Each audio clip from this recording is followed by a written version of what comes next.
ఇవాళ జూబ్లీ హిల్స్లో ఉండే ప్రతి మహిళ ఆర్టీసీలో ఉచితంగా ప్రయాణం చేస్తుంది. మీకు ఉచితంగా ఆర్టీసీ బస్సులో ప్రయాణం ఇస్తే ఆటో వాళ్ళని మీ మీద పంచాయతీకి తోలేడు. ఆటోలో తిరిగిన బిల్లా రంగాలు ఆడవాళ్లకు ఉచితంగా బస్సులో పోతే ఆటో వాళ్ళకి అన్యాయం జరిగింది. వాళ్ళని ఆదుకోమంటే నాకు అభ్యంతరం లేదు. ఆటో సోదరులకు కూడా మంచి జరుగుతుంది, మంచి చేస్తాం. కానీ ఆడబిడ్డలకు ఆర్టీసీలో బస్సు బంద్ పెట్టుండ్రి, వాళ్ళని బస్సులో ఉచితంగా ఓనియొద్దని అంటారు. నేను అడగదలుచుకున్న మా అక్క చెల్లెలు, 10 ఏళ్ళు కేసీఆర్ ముఖ్యమంత్రి ఉన్నాడు, ఎన్నడైనా మీకు బస్సులో ఉచితంగా దోలాలని ఆలోచన చేసిండా అక్క? ఎన్నడైనా చేసిరా? ఇవాళ ఎవరైనా ₹1 అడుగుతుర్రా మిమ్మల్ని? అమ్మగారింటికి పోవాలన్నా బాజాబ్తో పోతున్నారు కదా, అమ్మవారిని దర్శించుకోవాలన్నా అల్కకు పోయి అల్కకు వస్తున్నారు కదా, బల్కంపేట ఎల్లమ్మకు పోవాలన్నా, భద్రాచలం రాముల వారిని దర్శించుకోవాలన్నా, యాదగిరిగుట్ట లక్ష్మీ నరసింహస్వామి దగ్గరకు పోవాలన్నా చిల్లి గవ్వ ఖర్చు లేకుండా పోయేస్తురా లేదా అక్క? దసరా పండుగ దీపావళి పండుగకు అందరూ అమ్మగారింటికి పోయేస్తున్నారు కదా, మరి ఆ దరిద్రులకు కడుపు నొప్పి ఏంది అక్క? ఏంది వాళ్ళ బాధ, వాళ్ళ దుఃఖం ఏంది? మా ఆడబిడ్డలు సంతోషంగా ఉంటే చూసి ఓడవలేరా? నీ ఇంట్లో ఉన్న ఆడబిడ్డలు మంచిగా చూసుకోకపోతే రాష్ట్రంలో ఉన్న 2 కోట్ల మంది ఆడబిడ్డలకు అన్యాయం చేయాలని ఇవాళ బీఆర్ఎస్ వాళ్ళు ఆలోచన చేస్తారు. అందుకోసం ఇవాళ బీఆర్ఎస్ని గెలిపించాలనా? మీ రేషన్ కార్డు రద్దు చేయనికే బీఆర్ఎస్ని గెలిపించాలనా? మీ సన్న బియ్యం రద్దు చేయనికే బీఆర్ఎస్ని గెలిపించాలనా? మీ ఇంటికి ఉచిత కరెంటు రద్దు చేయనికే బీఆర్ఎస్ని గెలిపించాలనా?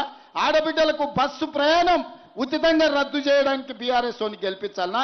రేపటి తర్వాత మా మిత్రుడు శ్రీనివాసరెడ్డి గారు ఇక్కడ ఉన్నారు. జిల్లాలలో మొత్తం 100 నియోజకవర్గాలలో నియోజకవర్గానికి 3500 ఇందిరమ్మ ఇండ్లు పంచిచ్చి పైసలు వంచండు. ఇవాళ నేను శ్రీనివాసరెడ్డి గారికి ఆదేశాలు ఇస్తున్న వేదిక మీద నుంచి, ఈ జూబ్లీ హిల్స్ నియోజకవర్గంలో ఎన్నికల తర్వాత ఇందిరమ్మ ఇండ్లు 4000 ఇండ్లు ఇప్పించే బాధ్యత నాది. 4000 ఇండ్లు బస్తీలలో ఉన్న పేదవాళ్లకు, ముఖ్యంగా జిల్లాల నుంచి వలస వచ్చి సంపాదించిందంతా ఇంటి కిరాయికే కట్టుకుంటున్న మా పేదోళ్లకు నవీన్ యాదవ్ ఎమ్మెల్యేగా గెలిచి మంత్రి గారిని తీసుకొచ్చి మీ బస్తీలో 4000 ఇండ్లు ఇప్పించే బాధ్యత నాది. ఇది నా మాట, మీరు గెలిపించుకోండి. ఇవాళ నేను ఒక్క మాట అడగదలుచుకున్నా, మీరు ఆలోచన చేయండి. 3 సార్లు బీజేపీకి ఇచ్చారు. 2014, 2019, 2023 3 సార్లు బీజేపీ ఎంపీని గెలిపించారు. 2014, 2018, 2023 బీఆర్ఎస్ ఎమ్మెల్యేని గెలిపించారు. మీ సమస్యలు తీరినాయా? మీ సమస్యలు తీరినాయా? ఇవాళ కేటీఆర్ గల్లీలోకి వచ్చి అయ్యో పాడు ఇక్కడ మట్టి ఉన్నది, అయ్యో ఇక్కడ చెత్త ఉన్నది అని అంటున్నారు. ఆ చెత్త నా కొడుకే మున్సిపల్ మంత్రి ఉన్నాడు కదా 10 ఏళ్ళు. ఈ చెత్త పెరగడానికి, ఈ మోరీలు నిండడానికి, ఇవన్నీ సర్వ దరిద్రాలకు సర్వ రోగాలకు కారణం వాడే కాదా? ఆ మున్సిపల్ చెత్తకుని కాడ కట్టేయండి ఒకరోజు, అప్పుడు తెలుస్తుంది. 10 ఏళ్ళు మంత్రిగా ఉండి బలిచి బెంచ్ కార్లలో తిరిగిండు. ఇవాళ బెంచ్ కారు పంచర్ అయ్యి షెడ్డుకు పోయిందని ఆటోలలో తిరిగి మీ ముందర నటిస్తున్నాడు. 2 బిల్లారంగాల ఆటోలలో సందు తిరుగుతారు. ఏ ఇల్లు బాగుందో ఏ రాత్రి దుంకి కొల్లగొడదామో అని. ఏదాన్ని వదిలినరా? అదే కాంగ్రెస్ అధికారంలో ఉంటే, తెలుగుదేశం నాడు అధికారంలో ఉంటే ఔటర్ రింగ్ రోడ్డు కానీ, హైటెక్ సిటీ కానీ, అంతర్జాతీయ ఎయిర్పోర్ట్ కానీ, ఈరోజు హైదరాబాద్ నగరంలో ఉన్న మెట్రో కానీ, కృష్ణానది జలాలు, గోదావరి జలాలు ఈ హైదరాబాద్ నగరానికి తరలించింది కాంగ్రెస్ పార్టీ, ఆనాడు చంద్రబాబు నాయుడు. నేను ఇవాళ అడుగుతున్నా, 10 ఏళ్ళు ముఖ్యమంత్రిగా ఉన్న చంద్రశేఖరరావు, 10 ఏళ్ళు మున్సిపల్ మంత్రిగా ఉన్న కేటీఆర్ హైదరాబాద్కి ఏం తెచ్చిండో చెప్పమని నేను అడుగుతున్నా. శిల్పారామం మేం కడితే ఈ సన్నాసి వాడు సెల్ఫీలు దిగి పెడుతున్నాడు. హైటెక్ సిటీ మేం కడితే ఈ హైటెక్ సిటీ చూడని దాని ముందర బొమ్మ దిగుతాడు. నువ్వు బొమ్మలు దిగనికనే ఉన్నావా? 10 ఏళ్ళు మంత్రిగా ఉన్నావు, గాడిద పండ్లు తవ్వినవా? మేము హైటెక్ సిటీ కడితే, మేము ఔటర్ రింగ్ రోడ్ వేస్తే, మేము అంతర్జాతీయ ఎయిర్పోర్ట్ కడితే, మేము ఐటీ కంపెనీలు అందిస్తే, మేము ఫార్మా కంపెనీలు అందిస్తే, మేము మెట్రో రైలు తీసుకొస్తే కేటీఆర్ హరీష్ ఏం తెచ్చిరా? జన్వాడలో 100 ఎకరాలలో వార్డ్ ఫామ్ హౌస్ కట్టుకున్నాడు. గజ్వేల్లో 1000 ఎకరాలలో కేసీఆర్ ఫామ్ హౌస్ కట్టుకున్నాడు. మోయినాబాద్లో 50 ఎకరాలలో హరీష్ రావు గారు ఫామ్ హౌస్ కట్టుకున్నాడు. కల్వకుంట్ల కవిత శంకర్పల్లి దగ్గర ఫామ్ హౌస్ కట్టుకుంది.